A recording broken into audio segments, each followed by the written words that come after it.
Bon bah c'est bien, Netflix est enfin sorti les doigts du cul. Bonjour à tous, je suis Critique Masqué, bienvenue dans cette critique à chaud d'un film Netflix de Annihilation avec Nathalie Portman, réalisé par Alex Garland, le réalisateur d'Ex Machina qui avait quand même fait pas mal parler en son temps. Donc Annihilation, de quoi ça parle? Écoutez, ça parle de Lena, qui est jouée par Nathalie Portman, qui est une biologiste ex-militaire dont le mari a plus ou moins disparu dans une mission top secrète, et le mari revient soudainement. Le problème c'est qu'il revient, il est extrêmement malade.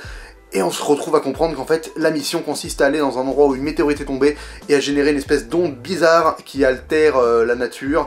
Et on sait pas trop ce qui s'y passe. Et à chaque fois que des gens y vont dans une mission, et ben ils ne reviennent jamais, sauf le mari de Lena. Et donc Lena, accompagnée de 4 autres femmes, toutes scientifiques, vont décider d'y aller, d'aller à l'épicentre de cette contamination étrange pour essayer de comprendre ce qui se passe et potentiellement sauver le mari de Lena. Voilà, donc c'est un film de SF, un espèce de survival dans un monde particulier, parce qu'on arrive dans un monde où la nature a un peu repris ses droits, elle est hyper luxuriante, il y a des mix d'ADN, donc les animaux sont un peu bizarres. Voilà, il y a tout un propos sur le génétique qui est traité dans le film. C'était un film assez mystérieux, alors pas forcément qu'on ait beaucoup de réponses tout le long du film, mais en tout cas c'est intéressant de s'y plonger sans trop savoir ce que c'est. Je pense que vous serez agréablement surpris, voilà, parce que c'est quand même un bon film, et enfin Netflix propose un film qui a clairement de la gueule. Alors déjà visuellement, faut dire que le film est magnifique, quoi. Il y a tout un travail sur le clair-obscur qui est somptueux, les cadres sont magnifiquement composés, tout l'univers où se passe le film, cette espèce de nature hyper voilà, florissante, luxuriante, colorée, avec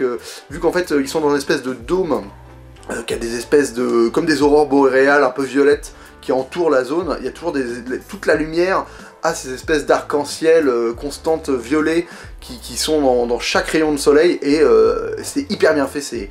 T'es tout de suite plongé dans un univers qui est à la fois familier et à la fois pas mal différent d'une autre.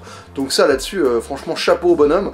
Les rôles sont bien foutu, quoi. Il y a ce côté un peu survival où t'as 5 personnages qui sont envoyés dans une mission, et ça ressemble un peu à des films un peu genre en mode Sunshine, enfin des films où les gens sont envoyés dans une mission un peu suicide, et donc il y en a qui viennent tarés, il y en a ils se font attaquer par des choses, enfin voilà, il y a plusieurs événements qui se passent, et on flirte avec le film d'horreur parce qu'on a des moments vraiment un peu tendus, de tension, qui ont moyen d'être effrayants, mais on est beaucoup dans la réflexion, dans le... Voilà, et c'est pour ça que cette critique va être rapidement faite, et je vais rapidement passer à la partie théorie, parce que y a beaucoup de choses qui peuvent être dites sur ce film, mais j'avoue que je l'ai vu hier soir, et je me pose encore beaucoup de questions, et j'ai hâte de fournir ma critique pour pouvoir enfin aller voir ce que les autres en pensent, parce que j'aime bien ne pas avoir d'avis pour faire une critique, pour essayer de vous fournir quelque chose comme ça, brut et frais. Ouais, non, voilà, donc le film, et Nathalie Portman, je trouve elle porte très très bien son rôle, elle est à la fois posée, et à la fois plein de... Tu sens que c'est une personne en conflit, quoi, et en conflit pour plusieurs raisons, et le film les dissémine au fur et à mesure de manière assez élégante.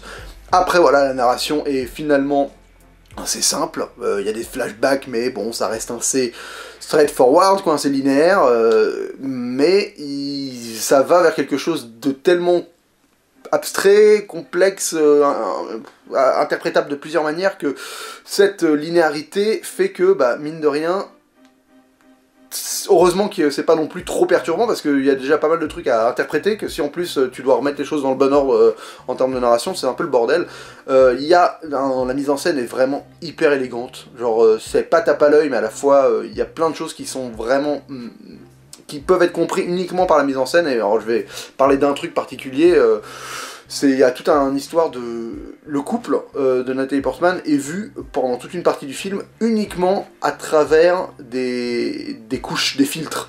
Donc il y a par exemple toute une séquence où ils se tiennent la main et il y a un verre d'eau qui les sépare, et donc on a l'eau qui déforme un peu leurs mains, et qui fait que, voilà, on observe leur relation toujours par le prisme d'une déformation, comme un peu comme ce dôme qui déforme ce qu'il y a dedans, quoi.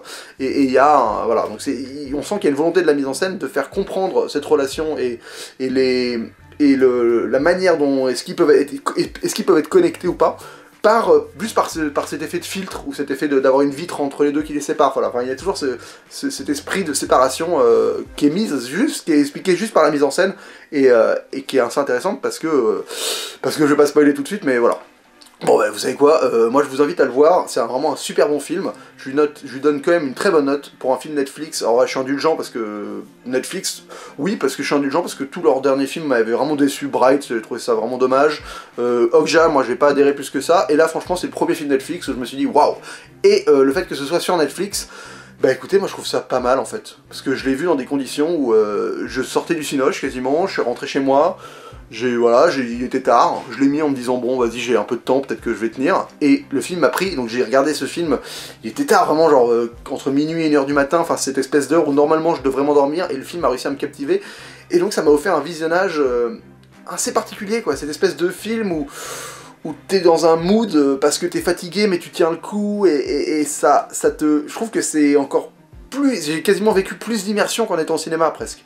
Parce que voilà, j'étais dans de bonnes conditions, sur une bonne télé avec du bon son, et en plus j'étais dans ce mood où j'étais dans mon lit, dans mon cocon un peu de confort, mais on me faisait transporter dans un monde qui est assez particulier, et ça m'a vraiment pris quoi. Donc très bonne expérience de voir un film sur Netflix. Par moment aussi ça peut... Le cinéma n'est pas tout, voilà, n'est pas l'unique solution pour être immergé dans un film. Je trouve que ça procure d'autres expériences de voir les films chez soi aussi dans certaines conditions. Donc je suis très heureux d'avoir vu ce film sur Netflix et ne pas l'avoir vu en salle, ça m'a pas totalement perturbé. Donc je lui donne la note de 4 masques sur 5, très bonne note, parce que là ça faisait longtemps que je cherchais un bon film de SF, un peu voilà, qui arrive à porter un certain héritage, un héritage un peu à la Alien, un héritage un peu à la Razorback aussi, un peu à ce côté de Razorback, ça dérive un peu vers le After Earth, mais en beaucoup mieux, parce qu'After Earth c'était de la grosse daube, film avec Will Smith, là, de M. Night Shyamalan. Voilà, donc là on est dans un très bon film de SF qui pompe vers rien d'autre, qui construit sa propre mythologie, sa propre histoire, ses propres personnages, qui n'est pas dans la redite, qui propose quelque chose de nouveau. Voilà, c'est parfait quoi. Enfin parfait, non, parce qu'il y a quand même des petits défauts, enfin je trouve que le film n'est pas non plus parfait, mais en tout cas, dans la proposition qu'il fait et le fait que ça débarque sur Netflix, je trouve que c'est vraiment une très bonne chose. Écoutez, je vais passer dans la petite partie théorie, parce que en fait, voilà, pour expliquer peut-être les défauts que j'ai ou les retenues que j'ai, il faut que je rentre dans la partie un peu spoiler, théorie. Donc pour ceux qui ont vu le film, donc on est d'accord, il y a clairement une entité extraterrestre qui a débarqué sur Terre, qui n'a pas de but précis autre que se développer, comme tout organisme vivant, c'est ce qu'ils expliquent à un moment, ce qu'elle explique au tout début, Nathalie Portman, sur les cellules, qu'une seule cellule devient plusieurs, et que c'est quasiment une anomalie, enfin c'est comme le cancer, enfin ce côté, le principe même d'une forme de vie, si on peut penser que c'est une forme de vie extraterrestre, c'est de se développer. Donc cette forme de vie arrive, elle se propage, elle n'a pas de but précis autre que d'agir sur son environnement. Son environnement, c'est donc tout ce qui s'entoure, et il y a cette espèce de mix d'ADN qui va créer à la fois des... Et en fait, moi, ce qui m'a intéressé, c'est la manière dont les personnages qui sont envoyés là-dedans abordent comment leur état d'esprit va se mixer avec justement cet environnement, parce qu'on se rend compte que, par exemple, la femme, celle qui jouait dans Thor Ragnarok, j'ai oublié son nom, la petite scientifique binoclarde, elle, à un moment, elle accepte l'endroit, elle veut pas lutter. Pour moi, c'est cette phrase qui définit tout le film, c'est quand elle dit, elle veut le faire face, toi tu veux le combattre, et moi, en fait, aucun des deux, et elle se laisse aller avec le délire, et on comprend qu'elle devient plus ou moins un avec le lieu, elle devient cette espèce de forme de femme arbre, qu'on a croisé un peu précédemment. Donc voilà, il y a un rapport où l'état d'esprit va définir ce que tu vas être dans ce monde-là. Nathalie Portman, elle veut le combattre parce qu'elle a une forme de vie qui l'attend, elle a son amour qui l'attend avec son mari, dont elle se sent coupable, et c'est très important parce qu'il y a cette histoire d'adultère, où elle se sent coupable, et elle, en fait, elle doit se défausser un peu de quelque chose pour réussir à redonner vie à son amour, et c'est ça qui est bien, c'est que ce qui m'a plu avec cette histoire, cette métaphore du verre d'eau, comme je disais, c'est qu'il y a vraiment tout ce rapport où, à partir de l'adultère, dès qu'ils se voient, ils se parlent pas jamais directement. Enfin, il y a un moment où il réveille le matin, mais enfin voilà. Il y a toujours un filtre entre les deux. Et à la fin, quand elle revient, et donc elle est avec son mari qui s'est quasiment... qui a mué en fait, son mari. Son mari fait un sacrifice, il se tue pour pouvoir fournir à la forme de vie extraterrestre qui a pris sa forme l'option de donner une nouvelle chance à son amour avec Nathalie Portman. Je suis un peu confus, mais c'est ça en fait. C'est que il a créé une forme de vie qui lui ressemble, qui n'a pas sa mémoire. On peut considérer peut-être qu'elle n'a pas sa mémoire, et donc qui va pouvoir retrouver Nathalie Portman, parce qu'il lui dit, il va retrouver Lena, et revivre une amour en partant de zéro, comme si il s'était sacrifié pour que l'amour puisse reprendre, et qu'elle comprenne son erreur, et qu'elle ne le refasse plus. Donc à la fin, quand elle arrive, et qu'elle le voit, donc pour la première fois, il y a cette scène avec le verre d'eau, et enfin, on quitte ce filtre qui les sépare, et en fait, ils se retrouvent il n'y a plus de vide, il n'y a plus rien, ils se retrouvent ensemble et ils se prennent dans les bras. Donc il y a tout un travail de mise en scène pour montrer que la maman sont réunis, et à la fois, donc lui c'est un être qui a ce rapport de mimétisme avec la personne qui l'a pris en place, et qui a pas forcément le passif, mais qui a peut-être une partie de l'âme de la personne qui s'est dédoublée, enfin un peu comme la meuf, c'est compliqué, hein, un peu comme la meuf qui s'est retrouvée dans le rhinocéros, là, enfin une espèce de bête bizarre, d'ours, qui s'est retrouvée en partie en symbiose avec cet ours, dès qu'il ouvre la bouche à son cri d'aide, et bah là, Oscar Isaac, il joue ce personnage où il a une partie de ce personnage-là en lui, quoi.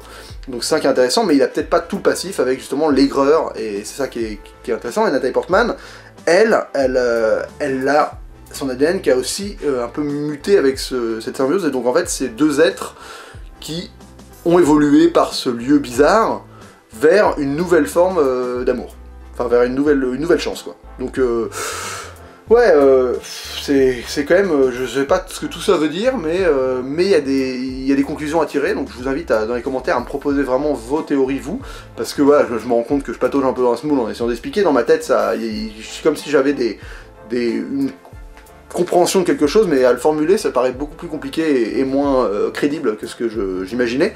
Après, au début, je pensais qu'il y avait un rapport mythologique avec le mythe d'Orphée qui va chercher quelqu'un dans les enfers et qui va le ramener, parce que c'est un peu ça le principe. Au final, bah, pas tant que ça, parce que, bon, en tout cas, dans les noms des personnages, ça se ressent pas. Voilà, après, le personnage j'ai oublié la blonde, la psychologue, celle qui mène un peu la danse de la mission, qui a un cancer et qui, elle, finit par se fournir à cette entité extraterrestre pour devenir quasiment à s'offrir à elle, comme si elle se livrait. J'ai pas trop saisi le pourquoi de ce personnage. Alors c'est un personnage qui se laisse mourir mais qui veut comprendre avant de mourir, je crois que c'est ça, hein, un peu la thématique.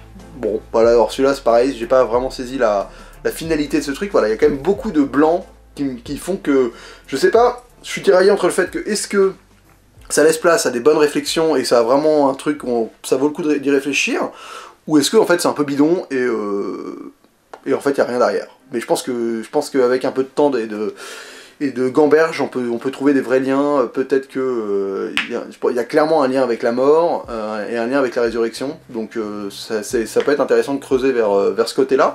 Il y a un autre truc qui m'avait bien plu aussi, c'est quoi ? Après, dans ma recherche de mythologie, il y a aussi ce rapport au feu, parce qu'évidemment, Nathalie Portman fournit le feu à l'extraterrestre qui finit par cramer entièrement tout ce qu'il vient de créer. Alors, bah, ça me fait penser à cette histoire du dieu qui a fourni le feu à l'humain et qui s'est fait défoncer par les dieux, je crois, si je me gourre pas, je suis pas très calé en mythologie. Mais voilà, en tout cas, il y a j'avais l'impression qu'il y avait ce rapport-là, avec le feu destructeur et encore une fois, qui va... assainir tout ça, quoi, mais putain c'est compliqué comme film, donc bah écoutez, je vais pas aller plus loin dans mes théories, j'ai l'impression d'être un peu paumé. C'est un film que, voilà, déjà c'est bien d'avoir un film qui me paume, parce que c'est pas toujours le cas, et ça fait un peu plaisir, surtout que, en plus d'avoir de la gueule, et d'être visuellement très très beau, enfin c'est la même chose qu'avoir de la gueule, et d'être divertissant en plus de tout ça. Donc n'hésitez pas dans les commentaires à mettre vos théories, je vais aller voir les vidéos. Reg m'a dit que dans ses commentaires il se passait pas mal de choses intéressantes à lire, donc je vais aller voir ça. Voilà, je pense qu'on va y avoir 2-3 trucs intéressants qui vont être dits sur ce film, c'est pas forcément moi qui les aurais dit, c'est sûr, mais en tout cas, écoutez, chacun ses pistes. Voilà, chacun ses pistes, c'est intéressant les films comme ça où on peut creuser tous ensemble, essayer de trouver exactement ce que le mec voulait dire, s'il a vraiment voulu dire quelque chose de très précis, ou s'il a laissé un peu les choses nébuleusement parlantes. Bah on se retrouve très vite pour une prochaine vidéo. Ah oui, juste avant, vous pouvez maintenant voter pour moi, pour le Gardien du Cinéma, pour les fanatiques, ou pour les Cousins du Cinéma, pour le meilleur critique cinéma de YouTube au Bordeaux Geek Festival. Voilà, le lien est dans la description, donc on est 4 à avoir été sélectionnés pour la finale. Et bah, le gagnant recevra un beau prix qu'il pourra mettre sur sa cheminée. Voilà, moi j'ai une cheminée, donc si vous voulez voter pour moi je sais où je pourrais mettre le prix. Voilà. Non mais honnêtement ça me ferait... J'aime pas la compète, je suis pas du tout à dire votez pour moi et tout ça, j'ai du mal, donc je vous le dis oui, bah votez pour moi parce que vous êtes sur ma chaîne et que... Mais franchement, si vous préférez les autres critiques que moi, et que je vous amène à faire découvrir que vous pouvez voter pour eux, bah, enfin, vous trahissez pas, quoi, votez pour qui vous avez envie de voter, évidemment, et puis voilà, quoi. Et si je gagne, je serai très content, et si je perds, bah, je serai très content pour ceux qui gagnent, parce que, bah, en tout cas, le gardien et les cousins, c'est des potes, donc que eux gagnent, franchement, ça me ferait autant pas autant, parce que je suis un peu égocentrique, donc moins plaisir que si c'était moi, mais ça me ferait très plaisir quand même. Les fanatiques, je les connais pas, donc je vais pas non plus... je vais pas dire qu'ils sont géniaux, je les connais pas. Donc voilà, je sais qu'ils font beaucoup de séries, donc à la limite, hein, tu vois, peut-être les youtubeurs cinéma en critique ciné, peut-être, je sais pas, hein. Petite info, putain non, c'était pas sympa, j'ai craché sur les fanatiques alors que je les connais même pas. Bref, écoutez, je crache pas sur eux, ils ont beaucoup plus d'abonnés que moi, de toute façon, vu que c'est un truc sur les votes, c'est quand même eux qui partent favoris. Bref, on se retrouve très vite pour une prochaine vidéo, n'hésitez pas à vous abonner, n'hésitez pas à liker cette vidéo, n'hésitez pas à la partager, n'hésitez pas encore une fois à me dire dans les commentaires ce que vous avez pensé, et on se retrouve très vite pour une prochaine vidéo, d'ici là, bonne étoile!